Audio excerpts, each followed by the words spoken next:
Ladies and gentlemen, President George Bush is paying his 4th visit to our campus.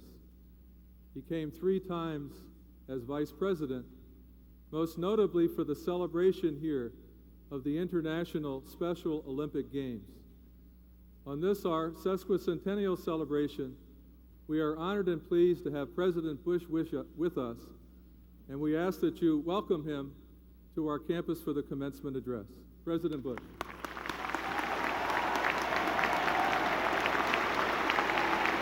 Thank you all.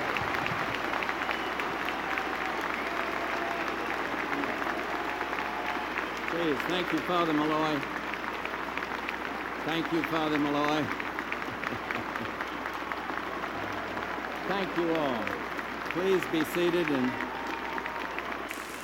distinguished guests, Mr. President.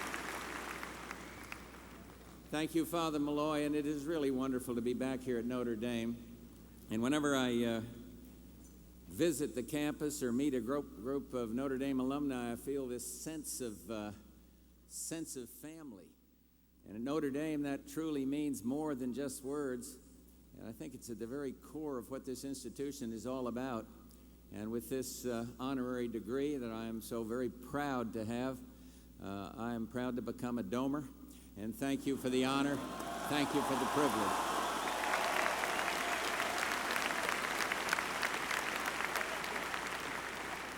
I want to salute all of the honorary degree recipients. A pleasure to be among such distinguished educators and public servants. I want to single out again Father Malloy, whose graciousness means a lot to me. A special greeting to the man we all respect so much, Chile's President Aylwin, who has done so much for democracy, not just in Chile, but in our whole hemisphere. We're grateful to you, sir.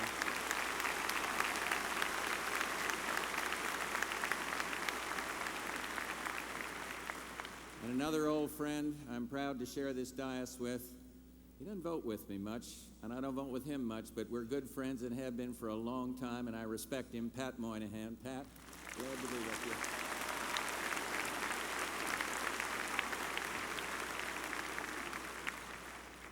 you. And may I pay my respects to the outstanding faculty of Notre Dame. They put up with a lot, and they've done a great job, I'll tell you.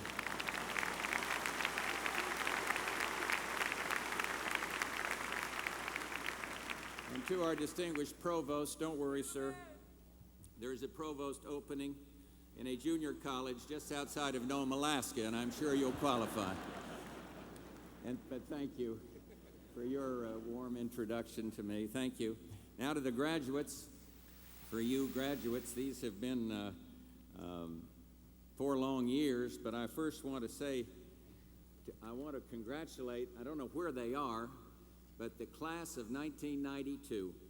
And I want to pay a special tribute to the family, to the parents, the family members, and the friends. And at today's ceremony are a group of second-generation Domers. 25% of the graduating seniors have a parent who attended Notre Dame. And for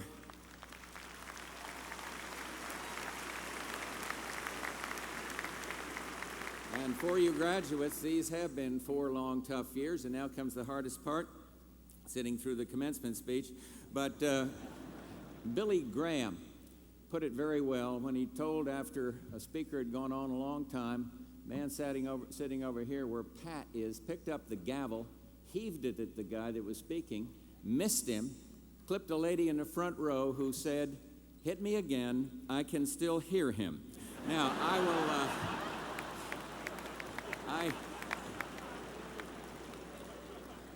Let me first say I'm not here in the mode of politics. I'm here to tell you the values that I strongly believe in.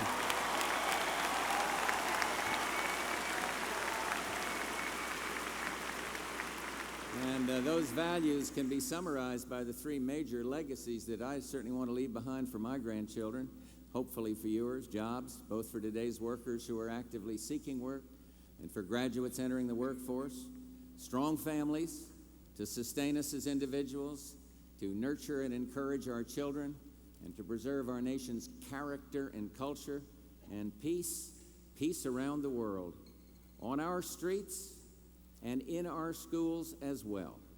And yesterday I spoke down at Southern Methodist where I focused on the economy and ability to generate jobs, and next week it'll be the Naval Academy when I focus on our hope for a more peaceful world. But freedom has swept around the world. You heard Chile's president paying homage to that, from the snows of Siberia to the sands of the Gulf, and because we and our allies stood strong and principled, our children and our grandchildren now sleep in a world less threatened by nuclear war. And that is dramatic change, and it's something good that we can take great pride in.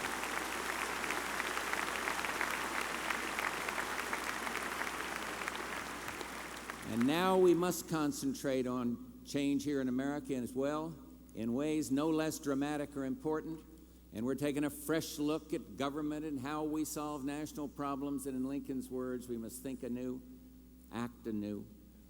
Preparing young men and women for lives of leadership, service, and meaning. Each is part of this fantastic Notre Dame tradition, a tradition that has generated a host of inspiring stories. I was particularly moved when I heard about Frank O'Malley's role in saving the bricks of your administration building. And most of you know the story. The masonry was deteriorating, and some thought the time had come to replace it. And instead, Professor O'Malley reminded all who would listen, these bricks contain the blood of everyone who helped to build Notre Dame. And today that 150-year heritage is fully yours too. But your preparation began long before you walked in the shadow of the dome. Your parents instilled in you character and a moral bearing, and they sacrificed so that you could experience the Notre Dame education, an education that's rooted in timeless faith and a tradition of excellence, and in the process, inculcating into each of you the worth of serving others.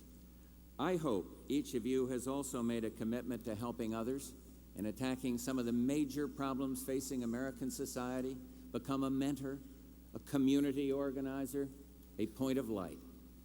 At the heart of the problems facing our country stands an institution under siege, and that institution is the American family. Whatever form our most pressing problems may take, ultimately, all are related to the disintegration of the family. Now,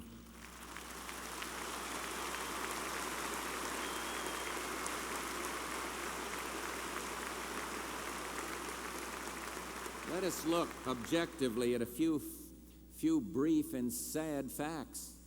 In comparison with other countries, the Census Bureau found that the United States has the highest divorce rate, the highest number of children involved in divorce, the highest teenage pregnancy rates, the highest abortion rates, the highest percentage of children living in a single-parent household, and the highest percentage of violent deaths among our precious young.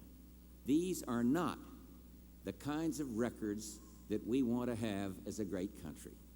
Unless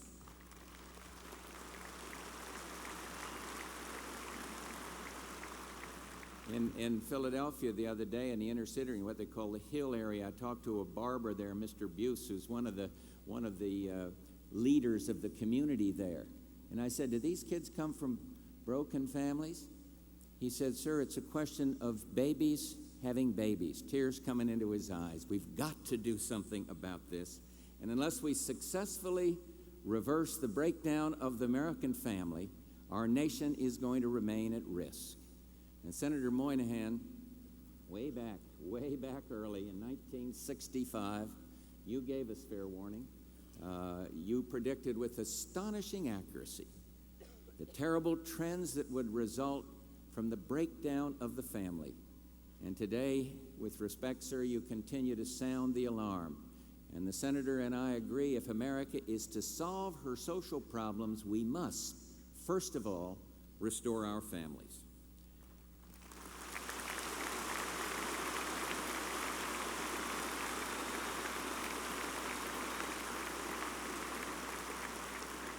In addressing the problems associated with the family breakdown, nothing is more critical than equipping each succeeding generation with a sound moral compass As Notre Dame has expanded, it has never lost sight of its profound spiritual mission. And indeed, this institution takes seriously its role in building the character of our young people and the strength of our families, for those are the leading indicators of our future as a culture. When we instill faith in our youth, faith in themselves, faith in God, we give them a solid foundation on which to build their future. As Pope John the 23rd said, the family is the first essential cell of human society. The family is the primary and most critical institution in America's communities. And in January, I'll never forget this meeting. I met with some mayors from the America's League of Cities, including Mayor Tom Bradley of Los Angeles. And they came together, small-town Republican mayor from North Carolina, middle-sized city mayors, large city mayors, and they told me of their concerns for their cities, their municipalities, but most of all, the mayors came together on one key point, and they were unanimous. The major concern about the problems in the cities, in their view, the people on the front line, was the decline in the American family. And one result of that meeting is this Commission on America's Urban Families, and I hope it comes up with some good, positive, constructive answers. It is clear that we all know that putting America's families back on track is essential to putting our country back on track. And you may ask, well, how we can proceed when we don't all agree on the causes of the problems or the remedies. And I believe that one place to begin is by supporting the Pope's Pope John Paul II's most recent encyclical, calling for a new social climate of moral accountability in which to raise our children.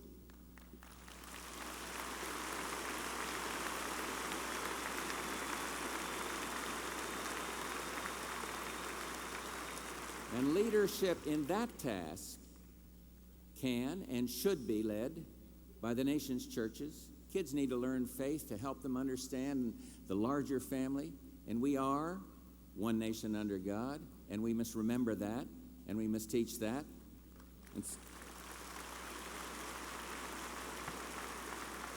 So starting today, as you go from this fine institution to face the challenges of your adult life, the decisions you make will have one of two effects. Either you will add to the problems of family breakdown, or you'll help rebuild the American family.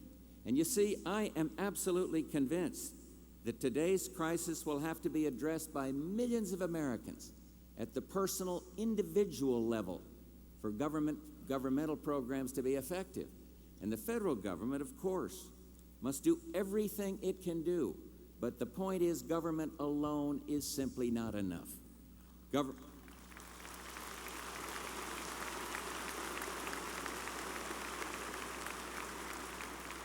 In my view, government can and we must provide parental choice of the best schools for our children, whether public, private, or religious.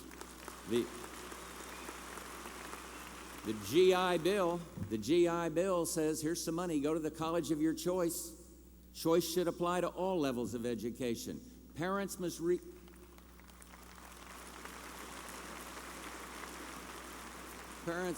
to their children and instill a love of learning. And government can, and we must, fight crime, but fathers and mothers must teach discipline and instill those values in their children.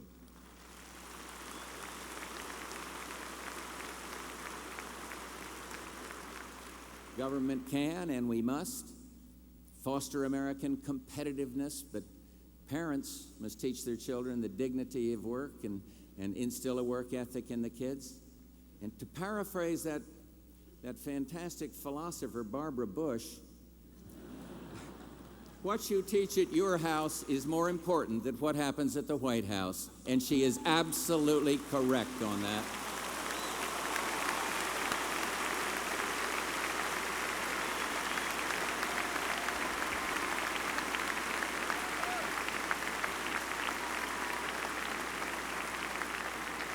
All of us realize that merely knowing what's right is not enough. We must then do what's right. And today, I'm asking you to carefully consider the personal decisions that you'll make about marriage and about how you'll raise your children.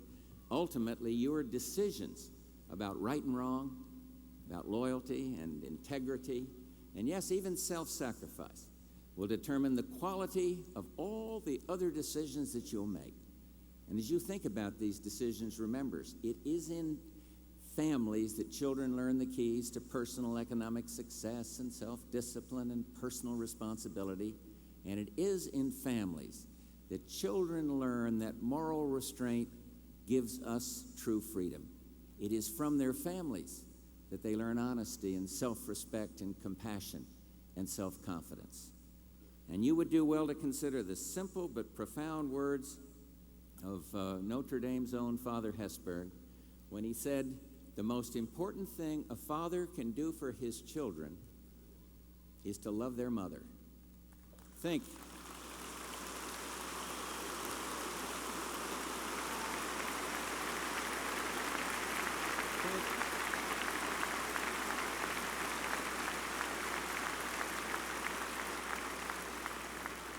Think how this vitally important commitment from fathers to mothers would radically transform for the better both the lives of thousands of our nation's hurting children and their struggling mothers as well.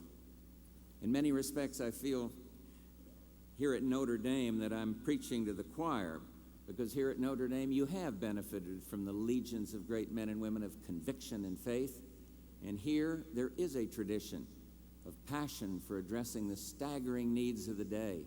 And Notre Dame's Alumni Association is the prototype for other universities in sponsoring service projects and working toward the restoration of faith and the family in America.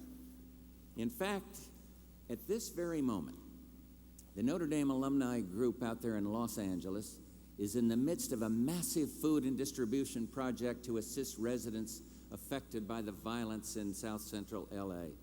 And when that food is distributed,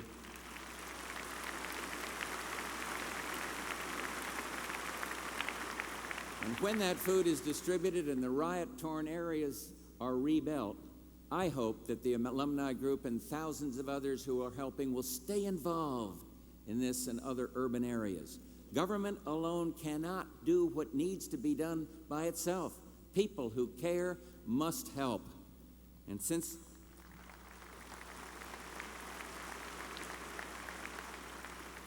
becoming president, I have had an opportunity to see a groundswell of Americans who are working hard to restore our nation's faith and heal the wounds that have undermined our nation's families. These Americans are devoted to rebuilding, restoring America from the ground up, family by family, home by home, community by community, and I was impressed to learn that more than 2/3 of Notre Dame students participate in community service. 2/3, ranging from working with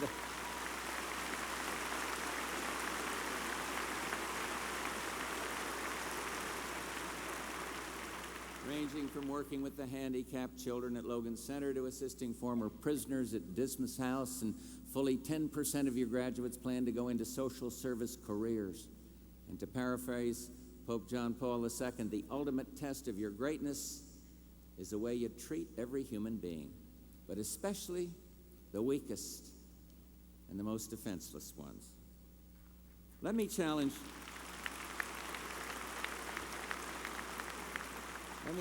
all of you to find a place to serve in some capacity, definitely as models, but also as mentors. Remember, each of us has a contribution that only we can make, and let me remind you, as you assume the mantles of tomorrow's leadership, that children tend to shape their dreams in the images that they have sown. Show how a good education prepares one for a full, productive life. Show what it means to be a person of strong principle and integrity. Demonstrate how concerned individuals, by working in partnership, can transform our communities and nation. And lastly, in a society that can sometimes be cold and impersonal, bring warmth and welcome. In a fragmented society, be a force for healing. In a society cut off from moral and spiritual roots, cultivate grace and truth. And in the face of the uncertainties of the future, affirm your purpose, and realize your promise.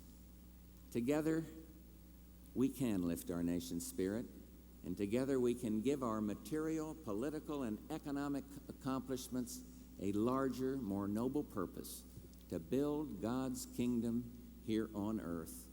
There is no surer way to build our nation's future than with the mortar and the bricks of moral values and strong families. And if you will add your blood to the bricks, the future will echo, then as now. Never bet against Notre Dame or against the United States of America. Thank you all, and good luck to the class of 1992 and to the entire Notre Dame family. And may God bless our great country. Thank you very much.